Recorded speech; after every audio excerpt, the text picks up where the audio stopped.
자, 여섯 번째 시간입니다. 피해자 특성별 상담을 살펴보도록 하겠는데요. 아동 성폭력, 청소년 성폭력, 장애인 성폭력, 이주 여성 성폭력 순으로 살펴보도록 하겠습니다. 먼저 아동 성폭력입니다. 아동 성폭력 상담할 때 유의할 점을 살펴보도록 하겠습니다. 좀 다음과 같은 사항들을 기본적으로 파악해 볼 필요가 있습니다. 가해자의 법적 지위가 어느 정도 되는지, 형사 미성년자인지, 촉법소년이라고 하죠. 그 다음에 소년범인지 등을 살펴볼 필요가 있고요. 보호자의 인지 여부, 그리고 인지 경로, 그리고 인지 시기를 살펴볼 필요가 있습니다. 그리고 피해 아동의 의사 표현력이 어느 정도인지, 진술 능력 정도가 어느 정도인지 살펴볼 필요가 있고요. 그리고 피해 아동 주변에 있는 자원들을 살펴볼 필요가 있습니다. 어떤 주변인들이 있는지, 가족인지, 또 유치원, 학교 등의 반응은 또 어떠한지 그 평가 자원들, 바라볼 수 있는 자원들을 살펴볼 필요가 있습니다. 그리고 피해 아동에 대한 보호자의 반응과 태도도 중요하게 살펴볼 필요가 있습니다.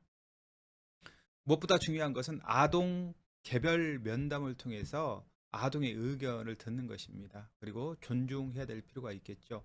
아동 성폭력 사건은 사건 대응에 있어서 대부분 부모의 의견이 우선시 되는 경우가 있습니다. 당사자인 아동의 의견은 무시되는 경우들이 많습니다. 하지만은 아동 개별 면담을 통해서 아동의 의견을 듣는 것이 매우 중요하다. 이런 말씀을 드립니다. 다음으로 아동 성폭력을 아동 성폭력이 발생했을 때 부모 지원 내용을 살펴보도록 하겠습니다. 왜 이게 중요하냐면 부모의 반응과 태도는 아동에게 매우 중요한 영향을 미치기 때문에 그렇습니다. 그래서 부모를 지지하고 또 그런 교육과 또 필요한 정보들을 부모에게 제공하는 것이 필요하다. 이렇게 보겠는데요.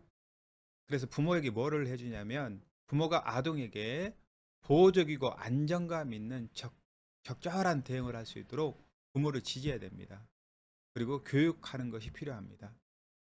그리고 아동 성폭력은 부모가 어떻게 대응해야 될지 결정하는 경우들이 의외로 많습니다. 물론 아동의 입장을 물어보는 것이 중요하다 말씀을 드렸죠. 하지만은 또 그런 경우들이 있기 때문에 부모에게 필요한 정보를 최대한 제공하고 부모가 충분히 고민한 끝에 결정할 수 있도록 돕는 것이 중요합니다. 그리고 피해 아동을 직접 만나기 어려운 경우도 있습니다. 이때는 부모 상담을 통해서 아동의 상황이 어떠한지 파악해 볼 필요가 있고요. 파악하면서 부모 문제도 함께 다뤄주는 것이 좋습니다. 아동 피해 아동의 상황과 요구 파악이 어려울 정도로 이런 상황이 있다 그러면 대부분 이제 부모 자신의 얘기만을 길게 장기간 계속 할 경우도 있거든요.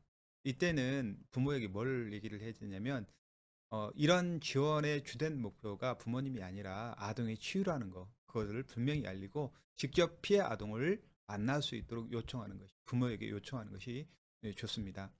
피해 아동의 상담이 꼭 필요한 경우에도 보호자가 아이가 성폭력 사건을 얘기하는 것을 꺼려한다.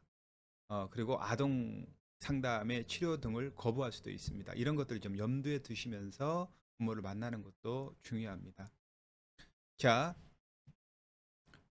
문제를 덮어두는 것은 아동을 위해서 올바른 해결책은 아니다.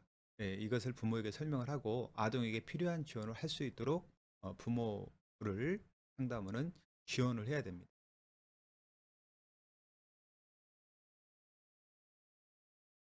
다음으로 청소년 성폭력입니다. 청소년 성폭력 상담할 때 유의할 점이 있습니다. 아래 사항들을 기본적으로 좀 파악해 볼 필요가 있는데요. 사건에 대해서 누구와 의논했는지 등 주변 체계를 좀 살펴볼 필요가 있습니다. 학교인지 가족인지 친구인지 또 이런 모두인지 이런 관계들을 누구와 의논했는지 살펴볼 필요가 있고요. 가족에게 알리는 것이 가능한지 부모의 역할이라든가 또 개입이라든가 뭐 이런 것들이 어느 정도 있는지, 이런 것들이 어떤 역할을 하게 될지, 이런 것들을 파악해 보면서 가족에게 알리는 것이 가능한지 살펴볼 필요가 있고요. 또래 집단으로부터 또 재피해를 당하고 있지 않았는지, 2차 피해 가능성은 있는지, 그런 여부들을 좀 파악해 볼 필요가 있습니다. 또 기존에 이 청소년이 가지고 있는 적응 수준, 기능 수준, 이런 것들을 좀 파악해 볼 필요가 있겠죠. 또 이런 큰 좀 트라우마 사건을 경험했으니까 자살 생각이나 자해 시도 뭐 이런 경험들이 있는지 유무 여부를 좀 살펴볼 필요가 있겠습니다. 또 피해자에 대해서 청소년 당사자의 인식, 이거 좀 살펴볼 필요가 있고요. 어떤 염려가 있는지 이런 것들을 충분히 듣고 그들의 염려를 다뤄야 됩니다. 그리고 상담원은 무엇보다도 청소년 당사자의 의견과 입장을 존중하고 배려하는 자세가 필요합니다.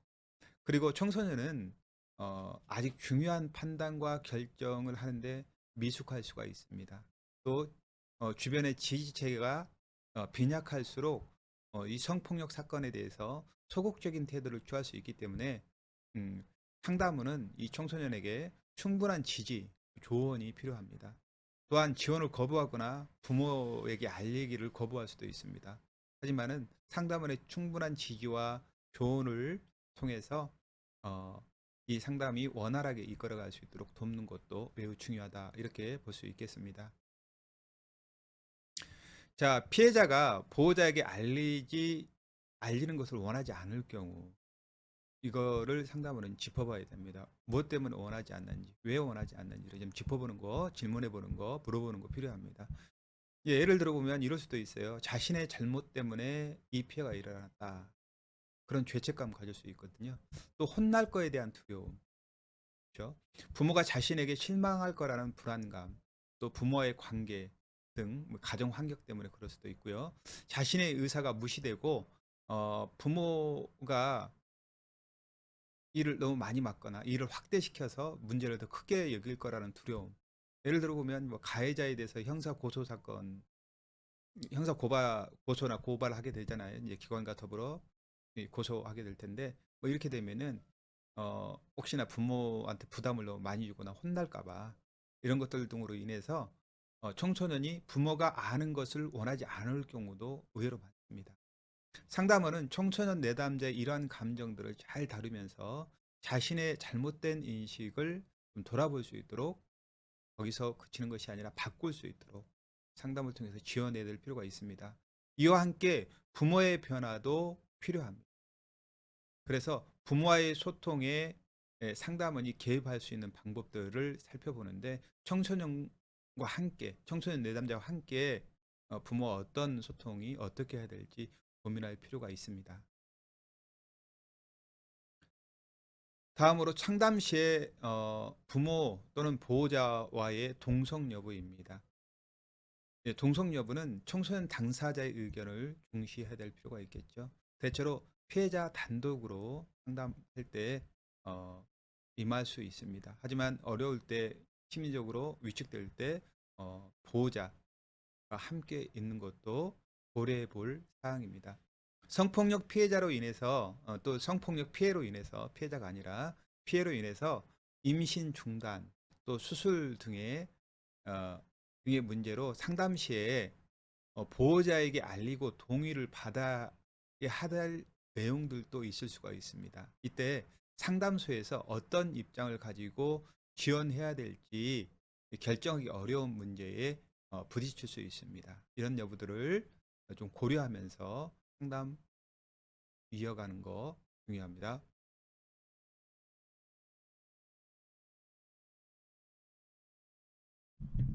장애인 성폭력입니다. 상담 전 상담원의 자기 점검이 필요합니다. 상담을 시작하기 전에 상담원은 장애인에 대한 편견과 오해를 가지고 있지 않은지 점검해 봐야 될 필요가 있습니다. 먼저 장애인을 의사소통이 불가능하고 판단력이 부족한 사람으로 전제하지 않는 것입니다. 장애인 피해자 또한 폭력 피해 지원의 주체임을 잊지 않아야 됩니다. 또 피해자의 장애에만 집중해 모든 문제의 원인을 장애로 돌리지 말아야 됩니다. 또 장애 여부를 떠나 여성폭력은 사회적 법적 권력의 문제라는 점을 잊지 않아야 됩니다. 다음으로 장애 유형의 특성을 모든 장애인의 특성으로 일반화하지 않는 것이 필요합니다. 자, 장애인 상담할 때 또 유의점을 살펴보도록 하면서 살펴봐야 될 점들이 있습니다. 아래 사실들을 좀 파악해 볼 필요가 있는데요. 교육 수준, 첫 번째 교육 수준, 학교 교육 여부를 살펴볼 필요가 있고요. 또 시설 내 교육 여부를 살펴볼 필요가 있습니다. 인지 수준도 살펴볼 필요가 있습니다. 시간, 장소 등 피해 진술에 대한 어떤 개념, 필요한 개념을 인지할 수 있는지, 그런 기능이 있는지 정도를 살펴볼 필요가 있고요. 또 사회적 관계망도 살펴볼 필요가 있습니다. 피해자가 신뢰하는 주변이 누구인가, 규칙적으로 만나는 주변인 등은 누구인가, 그리고 가족 관계, 또 가족 관계를 살펴보면서 가족의 장애 여부, 또 가족과의 유대 관계, 성장 과정이 어떠했는지 살펴볼 필요가 있습니다. 또 사전에 내담자가, 이 장애인 내담자가 원하는 의사소통 방법은 무엇인지, 또 필요한 편의시설들을 좀 물어보고 준비할 필요가 있습니다. 비장애인 내담자보다 장애인 상담은 시간적 여유를 충분히 두고 상담을 진행할 필요가 있습니다. 또 내담자가 이해하기 쉽게 최대한 쉬운 표현과 문장으로 질문을 해야 됩니다. 또 질문은 짧게 하고 한 가지씩 개방형으로 하여서 자유롭게 말할 수 있도록 합니다. 그리고 내담자가 이해하는 단어가 상담원이 알고 있는 단어와 같은 의미인지 확인해 볼 필요가 있습니다. 자, 상담원의 태도도 유의할 태도도 있습니다. 상담, 또 진행 상황 등의 정보 제공, 의사 결정을 할 때 장애인 당사자가 아닌 부모 등 주변인과 또 주변인만 소통하는 거, 이거 좀 주의를 해야 되겠죠. 장애인이 먼저, 당사자가 우선이다, 그런 말씀을 드리고요. 부모 등 주변인과의 상담 내용으로 피해자를 평가하고 통제하고 있지는 않는가, 네, 살펴봐야 되고요. 피해자의 이야기를 제대로 이해하지 못했음에도 신뢰가 될까봐 다시 확인하지 않는 거 살펴봐야 됩니다. 또 성인 피해자를 아이 다루지 하는 거 아닌가 하고 살펴봐야 됩니다. 피해자가 요청하지 않는 도움을 주던가 아니면 물어보지도 않고 도움을 제공하는 거, 이런 거 역시 살펴봐야 됩니다. 또 장애인 성폭력 사건에 대한 특성도 있습니다. 이것을 이해될 필요가 있는데요. 장애인은 소통에 어려움이 있습니다. 또 보호망에 좀 어려움이 있어요. 또 장애인에 대한 편견, 또 성교육의 부재, 또 정보 부족, 또 지원기관의 낮은 접근성, 뭐 이런 등의 이유로 비장애인보다 성폭력 피해를 드러내기 더 어려움이 있다. 그리고 가족 등 제3자가 알게 되면서 피해 사실이 드러나는 경우들이 많습니다. 또 가족 등 제3자가 상담이나 신고하기로 결심해서 상담소에 오는 경우도 많습니다. 피해가 드러나기 어렵기 때문에 성폭력이 지속적, 반복적으로 발생하기 쉽고요. 피해자와 가까운 사람, 곧 그 사람들이 가해자일 수 있어요. 예, 그럴 경우 가해자가 지속적으로 피해자를 이용할 경우도 있습니다. 그것을 이용해서 또 친밀한 관계를 이용하는 경우도 있고요. 피해자는 가해자의 관계를 지속하고 친밀한 관계로 인식할 수도 있다. 이런 특성들이 있다 말씀을 드리는 것입니다. 다음으로 성폭력과 성관계 구분을 장애인이 어려워할 수 있습니다. 이는 장애로 인해서 인식이라든가 표현을 못하는 수도 있고요. 또 성교육을 제대로 잘 못 받은 경우도 있고요. 또 성폭력에 대한 인식이 부족할 수 있기 때문에도 그렇습니다. 또 신체적 또는 지적 장애로 인해서 정하지 못하거나 가해자의 작은 호의에 쉽게 이 성폭력에 유인될 수도 있습니다. 또 저항하지 않았다는 이유만으로 또 유인된 것을 성관계에 동의한 것으로 여기서도 안 됩니다. 또 가해자가 준 작은 대가, 이것들이 오갔다는 이유로 성매매로 오인되기도 합니다. 이런 특성이 있다라고 보시면 되겠습니다. 다음으로 이주 여성 성폭력입니다. 유의할 점은요, 이주 여성의 삶을 좀 이해해야 될 필요가 있고요. 다양한 출신들, 지역들, 또 그에 따른 문화 배경들, 종교, 또 표현 방식의 차이 등 이 전반적인 이주 여성에 대한 이해가 필요합니다. 예를 들어보면 이슬람권 이주 여성의 경우 성폭력 피해를 겪으면서 피해자가 비난당할 수 있고요. 또 가족에게 배척당할 수 있습니다. 또 이주 여성 내담자의 자기 결정권을 존중하는 상담이 필요합니다. 이주 여성 내담자가 이해할 수 있는 표현과 언어로 정보를 제공하고 사항을 설명해야 됩니다. 또 필요한 경우에 통역을 쓸 수 있습니다. 사용할 수 있습니다. 이때 내담자에게 영향을 미칠 수 있는 중요한 결정을 내담자 스스로 결정할 수 있도록 하는 상담으로 이루어져야 됩니다. 자, 전화나 온라인 상담의 경우 한국어 소통이 어려울 수 있습니다. 제약으로 인해서 피해 상황이라든가 도움이 필요한 내용들을 정확하게 파악하기 어려울 수도 있습니다. 그래서 가급적 내방하여 면접 상담을 하도록 안내합니다. 전화 상담할 때 내담자가 한국어 소통이 어려운 경우 또 주변에 함께 있는 보호자나 주변인과 통화를 해서 어떤 상황인지 파악할 수 있어야 됩니다. 이주 여성 당사자의 전화번호를 파악하여서 단우리 콜센터에 연결 등을 통해서 해당 언어가 있는 상담자와 상담할 수 있도록 직접 상담할 수 있도록 도울 수도 있습니다. 자, 한국어 소통이 전화 상담이나 같은 전화 상담으로 가능할 경우에 이때는 직접 상담을 합니다. 이때 복잡한 상황 설명이나 어려운 단어 사용하는 것은 조금 지양해 주시면서 가급적 쉬운 단어로 알아듣기에 쉽게 설명하는 것이 필요합니다. 다음으로 통역을 사용하는 경우도 살펴보겠습니다. 통역인을 사용하는 경우 상담 내용에 통역사의 개인 생각이나 가치 이런 것들이 반영되지 않도록 주의를 해야 됩니다. 오역과 질문의 왜곡을 좀 피하기 위해서 질문은 되도록 짧게 해야 됩니다. 그리고 통역 진행 중에 통역이 제대로 이루어지고 있는지 상담원은 확인해야 됩니다. 자, 통역기를 사용하는 경우에 통역인의 역할이 어디까지인지 범위가 어디까지인지 또 주의사항에 대해서 명확하게 사전에 통역인에게 안내를 해야 됩니다. 또 통역인을 구할 때 여성폭력 문제에 대해서 감수성을 가진 통역인인가 그 부분을 생각하면서 통역인의 선발 절차를 거쳐야 되겠죠. 그 다음에 내담자로부터 통역 이외의 질문이나 개입 요구를 받았을 때 바로 상담원에게 알려 논의 후에 대응하도록 통역인에게 안내를 해야 됩니다. 통역인이 통역 외에 내담자의 삶에 관여하는지 또 성폭력 피해 관련해서 부정적인 영향을 주고 있지는 않는지 좀 점검해 볼 필요가 있습니다. 자, 이주 여성은요, 체력에 대한 굉장한 불안이 있습니다. 그런 불안으로 인해서 피해 사실을 밝히기 아주 꺼릴 수 있다. 이런 특징들이 있습니다. 그래서 이주 여성 상담은 상담 유형과 무관하게 체류 문제와 결부되어 있기 때문에 반드시 확인해야 할 것은 체류권 여부를 확인해야 됩니다. 그래서 비자 형태라든가 종류, 체류 기간, 가해자의 국적 이거 살펴볼 필요가 있고요. 출입국 사무소로 바로 넘기지 않습니다. 사건이 해결될 때까지 보호 조치를 받을 수 있도록 상담소에서 지원을 해야 됩니다.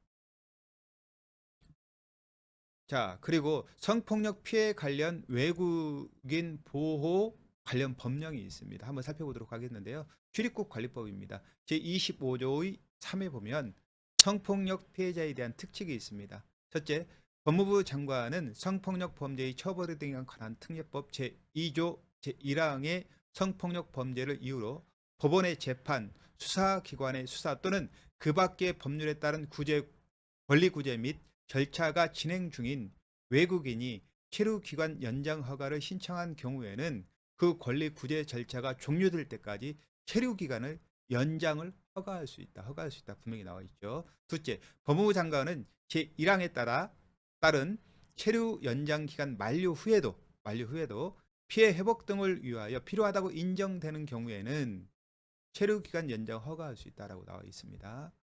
그리고 성폭력 피해자 등 인도적 고려가 필요한 외국인에게 부여하는 체류 자격, G-1-11이 있음. 좀 살펴볼 필요가 있겠죠. 네, 체류가 가능하다 이런 말씀 드리는 거죠. 자, 성폭력 피해자 등 인도적 고려가 필요한 사람, 예, 관련 비자, 성폭력 피해자, 외국인 보호 관련 비자, 서류, 이런 것도 살펴봐야 되는데 대상자, 체류 외국인 중에 성폭력 범죄, 성매매 강요, 성상습 폭행, 학대, 또 심각한 범죄 피해 등의 이유로 법원의 재판, 또 수사기관의 수사 또는 그 밖의 법률에 따른 민형사상 권리구제 절차가 진행 중인 사람, 이런 분들은 인도적 고려가 필요한 사람입니다. 또 체류기간, 이런 것들은 보통은 1년 정도의 기간이 부여된다고 볼 수 있겠죠. 그리고 제출 서류는 밑에 같습니다. 신청서, 여권, 표준 규격사진 일매, 수수료, 소송 관련 서류 등 권리구제 입증 서류, 신원보증서 등이 필요합니다.